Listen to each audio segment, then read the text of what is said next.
सभी प्रेम से बोलिए विघ्नहर्ता भगवान गणेश की जय, सकटा मैया की जय। आप सभी भक्तजनों को सकट चौथ की हार्दिक शुभकामनाएं। प्रिय श्रोताओं, आज के इस वीडियो में आप सकट चौथ की कथा सुनेंगे। कथा से पहले भगवान श्री गणेश और सकटा माता का पूजन करके दाहिने हाथ में थोड़े तिल और पुष्प या फिर गेहूं के 7 दाने लेकर कथा सुनी जाती है। कथा की समाप्ति के बाद तिल और पुष्प या गेहूं के दानों को जल से भरे लोटे में डाल दिया जाता है। फिर चंद्रोदय होने पर इसी पवित्र जल से चंद्र देवता को अर्घ्य दिया जाता है। सकटा माता सभी बच्चों की रक्षा करती हैं और विघ्नहर्ता भगवान गणेश अपने सभी भक्तों के सभी विघ्नों को दूर करके भक्तों की मनोकामनाएं पूर्ण करते हैं। आप सभी अपनी मनोकामना मन में रखते हुए कथा का श्रवण कीजिए। एक बार एक गांव में एक बूढ़ी माई रहती थी। वह बूढ़ी माई बहुत ज़्यादा गरीब थी। उन बूढ़ी माई के परिवार में उनका एक बेटा था। वही उनके बुढ़ापे का इकलौता सहारा था।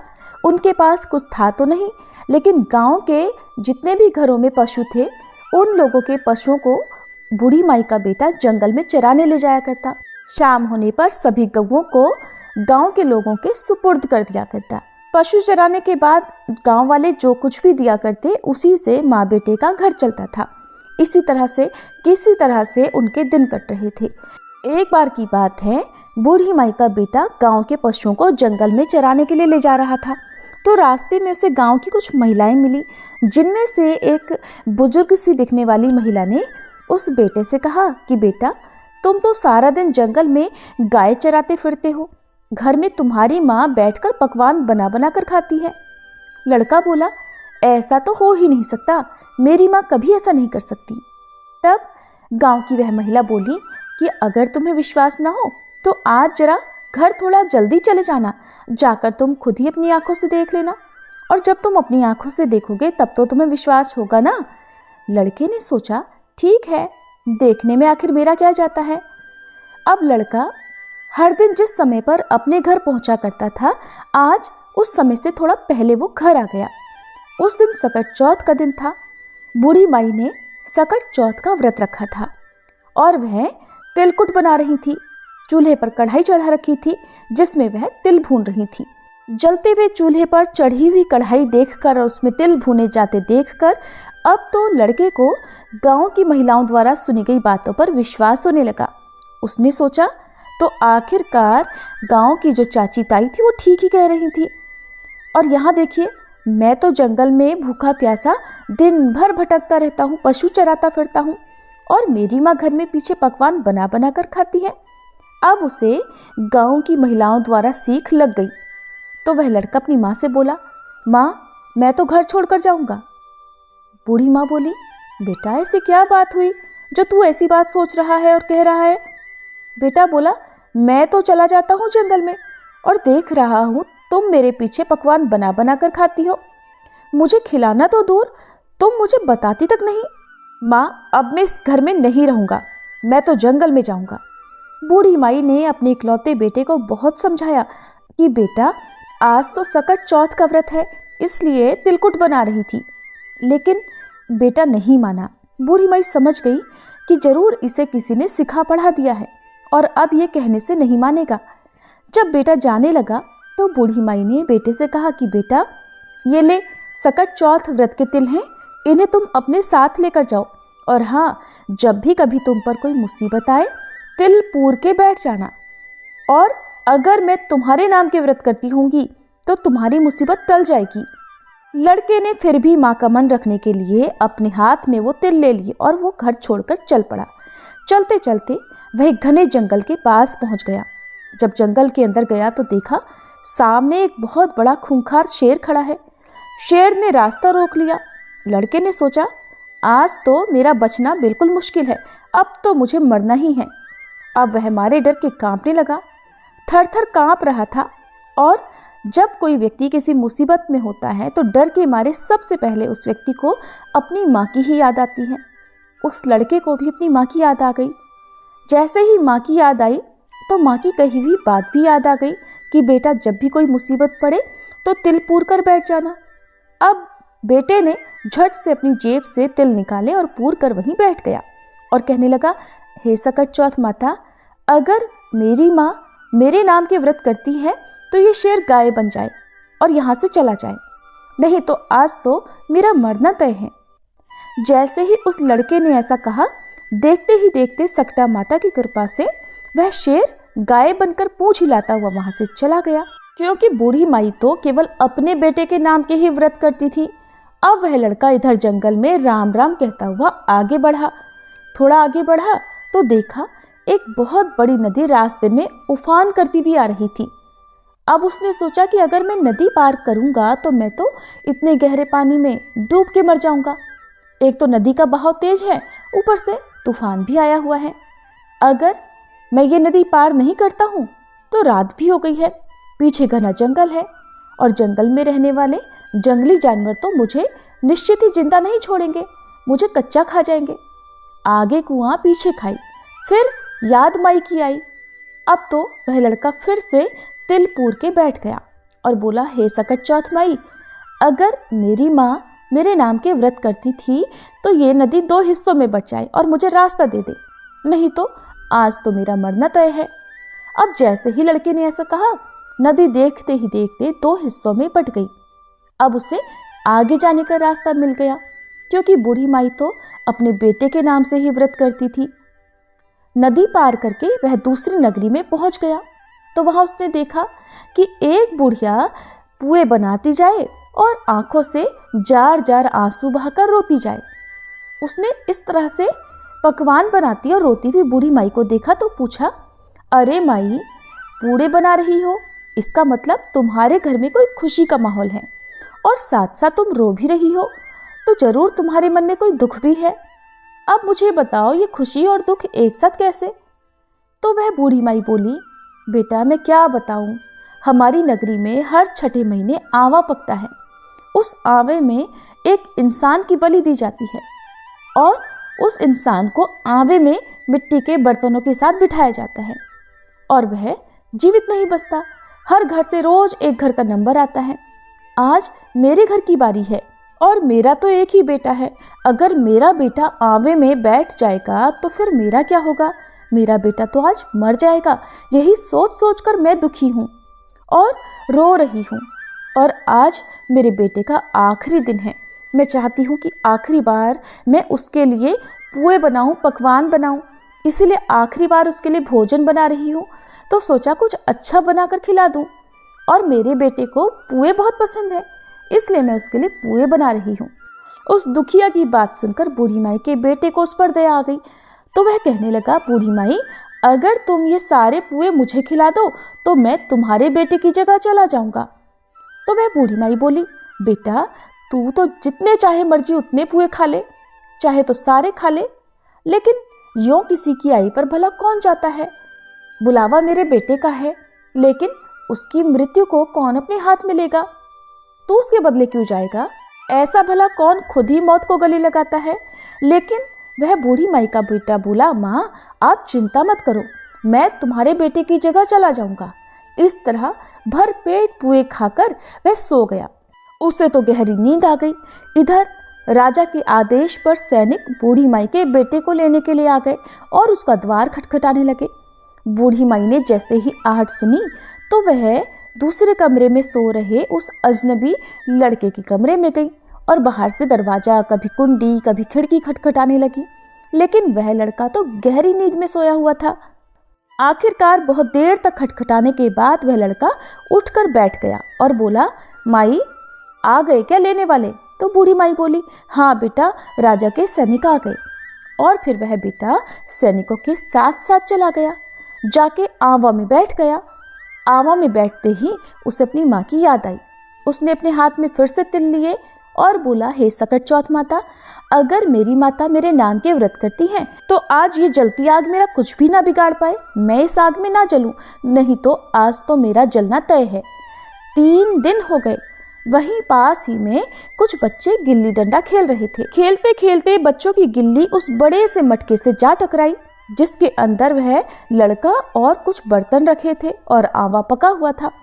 जैसे ही टन से आवाज आई उस मटके से, तो आसपास के सभी लोग हैरान रह गए कि पहले तो ये आवा 6 महीने में पकता था आज 3 ही दिन में कैसे पक गया। ये बात जानते ही सारी नगरी इकट्ठा हो गई। राजा को पता चला तो राजा को भी बुलवा लिया गया। अब तो उस आवा के चारों ओर बड़ी भारी भीड़ इकट्ठी हो गई। अब राजा ने सैनिकों से कहा कि मटका उतारो। जैसे ही सैनिक मटका उतारने लगे, अंदर से आवाज आई, भाई धीरे धीरे उतारो, भाई धीरे धीरे उतारो।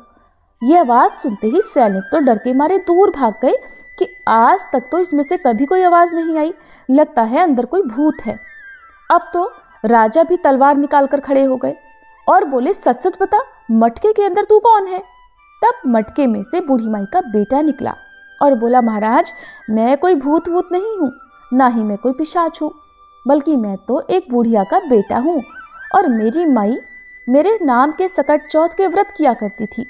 मैं तो बस गांव की चाची ताई के सिखावे में आ गया और घर छोड़कर निकल आया। मेरी माँ ने चलते समय मुझे ये कुछ तिल दिए थे और कहा था कि बेटा अगर कभी तुझ पर कोई मुसीबत पड़ेगी तो वो टल जाएगी। अब भाई ये देखो, मैं तो ये तिल पूर के किसी भी मुसीबत में जाता हूँ और वहाँ पर तिल पूर कर बैठ जाता हूँ, तो मेरे ऊपर जो भी मुसीबत आती है वो टल जाती है। ये बात सुनकर रानी बोली, राजा जी क्यों ना अपनी राजकुमारी का ब्याह हम इससे कर दें, क्योंकि इसको तो आग भी नहीं जला सकी। राजा को रानी की बात सही लगी और फिर राजा रानी ने अपनी बेटी का विवाह उस लड़के के साथ कर दिया। अब बूढ़ी माई का वह बेटा राजा के राजमहल में घर जमाई बनकर रहने लगा। अब तो बड़े ठाठ से उसके दिन बीतने लगे। राजा की बेटी और वह बूढ़ी माई का बेटा दोनों एक दिन छत पर घूम रहे थे। छत पर घूमते घूमते बूढ़ी माई को अपने गांव की, अपने देश की याद आई और अपनी माँ की याद आई। तो बूढ़ी माई का बेटा अपनी पत्नी से बोला कि देखो, आज तो हमारे गांव की तरफ बादल छाए हैं, लगता है बहुत जोर से बारिश होगी। राजा की बेटी ये बात सुनकर हैरान रह गई, फिर पूछने लगी, क्या आपका भी कोई गांव है? तो बूढ़ी माई का बेटा बोला, हाँ हमारा भी गांव है, हमारा भी घर है और मेरी माँ भी है, सब कुछ मेरी माँ ही तो है। राजा की बेटी बोली, तो फिर हम यहाँ क्या कर रहे हैं, हम भी अपने घर चलेंगे बूढ़ी माई के पास। बूढ़ी माई का बेटा बोला कि तुम अपने पिताजी से पूछ लो, अगर वो कहेंगे तो ही तुम्हें हम अपने घर लिवा कर ले जाएंगे। अब तो राजा की बेटी महल में जाकर अपने पिताजी से बोली, पिताजी आपके जमाई जी अब अपने घर जाना चाहते हैं। राजा ने कहा, ये तो बहुत अच्छी बात है, दूर जमाई लाख जमाई, घर जमाई खाक जमाई। ठीक है, तुम दोनों अपने घर को जाओ, कमाओ खाओ, अच्छे से अपनी घर गृहस्थी बसाओ, हम तो भाई इसी में राजी हैं, इसी में खुश हैं। अब तो राजा ने विदाई से पहले खूब ढेर सारे हीरे मोती जवाहरात, हाथी, धन, घोड़े आदि देकर अपनी बेटी को विदा कर दिया। अब वे दोनों खुशी खुशी चल पड़े। इधर जब बूढ़ी माई का बेटा गांव के पास आ गया तो उसने एक सैनिक को अपने घर में भेजा कि जाओ और जाकर मेरी माँ को बता दो कि उनके बेटा बहू आ रहे हैं। अब सैनिक गया तो देखा कि बूढ़ी माई तो रो रो कर अंधी हो गई हैं। सैनिकों ने जाकर कहा कि बूढ़ी माई आपके बेटा और बहू आए हैं। बूढ़ी माई सैनिकों से बोली, बेटा सारा गांव तो मेरी हंसी उड़ाता है, अब तुम भी हंसी उड़ाने लग गए। मेरा बेटा तो घर छोड़कर चला गया क्योंकि उसे तो सीख लग गई थी और पता नहीं अब तो उसे कोई जानवर खा गया होगा, वो जिंदा भी है कि नहीं, और मुझे तो उसकी कोई खबर भी नहीं। तो सैनिक कहने लगे, नहीं माई, आपका बेटा सचमुच आया है और अपनी पत्नी को भी लेकर आया है। अब तो सारा गांव इकट्ठा हो गया कि बूढ़ी माई का बेटा आ गया, लेकिन बूढ़ी माई को तो अब तक विश्वास नहीं हो रहा था। तब वह हाथ जोड़कर सकटा माता का ध्यान करके बोली, हे सकट चौथ माता, अगर मेरा बेटा सचमुच आया है तो दूध की धार सीधी इसके मूंछों पर पड़ेगी। अब उसे चमड़े की अंगियां पहनाई गई। जैसे ही बूढ़ी माई का बेटा उसके सामने आया तो अंगियां फटकर दूध की धार छाती से बहकर बेटे की दाढ़ी मूंछ भिगा गई। अब तो पूरे गांव में हंगामा मच गया कि बूढ़ी माई का बेटा आ गया, बूढ़ी माई का बेटा आ गया। और सकट चौथ माता की कृपा से बूढ़ी माई की आंखें भी ठीक हो गई। जैसे ही बेटा बहू सामने आए, उन्हें देखकर बूढ़ी माई बहुत खुश हुई। बेटा अपनी माँ के पैरों में गिर पड़ा और कहने लगा, माई मुझे माफ़ कर दो, मैं तो चाची ताई के सिखावे में आ गया था और घर छोड़कर चला गया था। तुम तो मेरे नाम की ही व्रत करती थी और तुम्हारे दिए गए तिलों ने और सकटा माता ने ही हर मुसीबत में मेरी रक्षा की। बेटे बहू को देखकर बूढ़ी माई अपने पुराने सारे दुख भूल गई और फिर बोली, बेटा सकट चौथ माता ने तो मूल लौटाया है, साथ में ब्याज भी लौटा दिया। अब तो बूढ़ी माई के ठाठ हो गए। बेटा बहू खूब मन लगाकर खुशी से बूढ़ी माई की सेवा करने लगे। हे सकट चौथ माता, जैसी कृपा आपने बूढ़ी माई पर करी वैसी कृपा सब पर करना। इस कहानी को कहते सुनते और हुंकारा भरते सब पर करना, सभी के परिवारजनों पर करना, हम सब पर भी करना। ये थी सकट चौथ व्रत की कहानी। अब सुनिए गणेश भगवान की एक और कहानी। एक बार की बात है, एक शहर में देवरानी जिठानी रहा करती। देवरानी तो गणेश भगवान की बड़ी भक्त थी और वह नियमित पूजा पाठ भी करती थी। देवरानी का पति जंगल से लकड़ियां काटकर उसे बेचा करता और अक्सर बीमार भी रहता था। देवरानी गरीब थी और जिठानी बहुत अमीर थी। देवरानी अपनी जिठानी के घर का सारा काम करती और बदले में जिठानी उसे बचा हुआ खाना, पुराने कपड़े आदि दे दिया करती। इसी से देवरानी का परिवार चल रहा था। ऐसा करते करते देवरानी के दिन किसी न किसी तरह से गुजर रहे थे। ऐसा ही करते करते अब माघ का महीना आ गया और चतुर्थी तिथि पर देवरानी ने तिल चौथ यानी सकट चौथ का व्रत रखा और पूजा करके तिल चौथ की कथा सुनी। फिर तिलकुटा छीके में रख दिया और सोचा कि रात को चंद्रमा निकलने के बाद ही कुछ खाऊंगी। इस तरह से कथा सुनकर वह जिठानी के यहाँ काम करने चली गई। जिठानी के यहाँ पहुंचकर भोजन बनाकर जिठानी के बच्चों को भोजन करने के लिए कहने लगी तो बच्चे बोले, चाची माँ ने तो व्रत रखा है और माँ भूखी हैं। माँ जब भोजन करेंगी तभी हम भी करेंगे। जब जेठ जी को भोजन करने के लिए कहा तो जेठ जी बोले, मैं अकेला नहीं खाऊंगा, जब चंद्रमा निकलेगा तभी मैं भी खाऊंगा। अब देवरानी ने कहा कि मुझे भी घर जाना है, इसलिए मुझे खाना दे दो। तब जिठानी ने उससे कहा कि आज तो अभी तक किसी ने भी भोजन नहीं किया तो मैं तुम्हें कैसे दे दूं? तुम सवेरे ही बचा हुआ खाना ले जाना। जेठानी की ये बात सुनकर देवरानी उदास होकर घर चली आई। देवरानी के घर पर पति बच्चे सब आस लगाए बैठे थे कि आज तो त्योहार का दिन है, कुछ अच्छा खाने को मिलेगा। लेकिन जब बच्चों को पता चला कि आज तो रोटी भी नहीं मिलेगी तो बच्चे रोने लगे। ये देखकर देवरानी के पति को गुस्सा आ गया और कहने लगा, दिन भर काम करने के बाद भी 2 रोटियां नहीं ला सकती तो काम ही क्यों करती हो? पति ने गुस्से में आकर पत्नी को कपड़े धोने के धोवने से पीटा। धोवना हाथ से छूट गया तो पाटे से मारा। वो बेचारी गणेश जी को याद करती हुई रोते रोते पानी पीकर सो गई। उस दिन गणेश जी देवरानी के सपने में आए और कहने लगे, धोवन मारी, पाटे मारी, सो रही है या जाग रही है? वो बोली, कुछ सो रहे हैं, कुछ जाग रहे हैं। गणेश जी बोले, भूख लगी है, खाने के लिए कुछ दे दो। देवरानी बोली, क्या दूं? मेरे घर में तो अन्न का एक दाना भी नहीं है। जेठानी बचा हुआ खाना देती थी, आज तो वो भी नहीं मिला। देवरानी ने आगे कहा कि पूजा का बचा हुआ तिलकुटा छीके में पड़ा है, वही खा लो। गणेश जी ने निकालकर तिलकुटा खाया और उसके बाद कहने लगे, धोवने मारी, पाटे मारी, निमटाई लगी है, कहाँ निमटे? तब देवरानी ने कहा, ये तो खाली झोपड़ी है, आप कहीं भी जा सकते हैं, जहाँ इच्छा हो वहाँ निमट लो। फिर गणेश जी बोले, अच्छा अब कहाँ पहुँचूं? अब की बार तो देवरानी को बहुत गुस्सा आया। कहने लगी, कब से परेशान किए जा रहे हो, सोने भी नहीं देते। वो बोली, मेरे सिर पर पोछो और कहाँ पोछोगे? अब देवरानी जब सुबह सोकर उठी तो देखकर हैरान रह गई कि उसका पूरा घर तो हीरे और मोतियों से जगमगा रहा है। सिर पर जहाँ विनायक जी पोंछनी करके गए थे वहां पर तो हीरे के टीके और बिंदी जगमगा रहे थे। अब देवरानी जिठानी के यहाँ काम करने नहीं गई। जिठानी ने कुछ देर तक तो उसका इंतजार किया, फिर बच्चों को देवरानी को बुलाने भेज दिया। जिठानी ने सोचा कल खाना नहीं दिया था इसलिए शायद देवरानी बुरा मान गई होगी। बच्चे बुलाने गए और बोले, चाची चलो, माँ ने बुलाया है। दुनिया में चाहे कोई मौका चूक जाए पर देवरानी जिठानी आपस में कहने का कोई मौका नहीं छोड़ती। देवरानी कहने लगी, बेटा बहुत दिन तेरी माँ के यहाँ काम कर लिया, अब तुम अपनी माँ को ही मेरे यहाँ काम करने भेज दो। बच्चों ने घर जाकर माँ से कहा, माँ चाची का पूरा घर तो हीरे और मोतियों से जगमगा उठा है। जिठानी को विश्वास नहीं हुआ, दौड़कर झट देवरानी के घर पहुंची। देखकर हैरान रह गई और पूछा, ये सब कैसे हो गया? तब देवरानी ने जेठानी को रात में हुई सारी घटना बताई, जो कुछ भी उसके साथ हुआ था। एक एक बात सच सच बता दी, क्योंकि वह दिल की बहुत सच्ची थी। अब तो घर लौटकर जेठानी ने कुछ सोचा और अपने पति से कहने लगी, सुनिए, आज आप मुझे धोवने और पाटे से मारो। उसका पति बोला, अरे भलमानस, मैंने तो कभी तुम पर हाथ तक नहीं उठाया, मैं भला तुम्हें धोवने और पाटे से कैसे मार सकता हूँ? पर वो नहीं मानी और जिद करने लगी।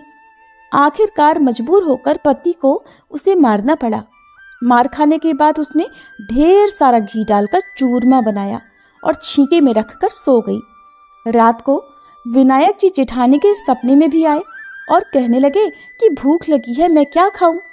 जेठानी बोली, हे भगवान गणेश, आपने तो मेरी देवरानी के घर पर एक चुटकी सूखा तिलकुट खाया था, मैंने तो झड़ते घी का चूरमा बनाया है और आपके लिए छींके में रखा है, साथ साथ फल और मेवे भी रखे हैं, जो आपकी इच्छा हो खा लो। गणेश जी बोले, खा लिया, अब बताओ निपटे कहाँ? जेठानी बोली, उसके यहाँ तो टूटी हुई झोपड़ी थी, मेरे यहाँ तो बहुत अच्छा महल है, जहाँ चाहो निबट सकते हो। तो गणेश जी ने पूछा, अच्छा अब बताओ पोंछू कहाँ? वो बोली, मेरे माथे पर बड़ी सी बिंदी लगाकर पोंछ लो। धन की भूखी लालची जेठानी रात भर खुशी से फूली नहीं समा रही थी। सोच रही थी कि सुबह जब वह उठेगी तो पूरा घर उसे हीरे मोती सोने जवाहरात चांदी से भरा मिलेगा। सोचते हुए वह सुबह जल्दी उठ गई, लेकिन ये क्या, उसने देखा तो हैरान रह गई कि उसका पूरा घर गंदगी और बदबू से भरा हुआ था और वहीं उसके सिर पर भी बहुत सी गंदगी लगी हुई थी। ये सब देखकर जेठानी ने अपना माथा पीट लिया और कहने लगी, हे गणेश जी महाराज, ये आपने क्या किया? मुझसे रूठे और देवरानी पर टूटे।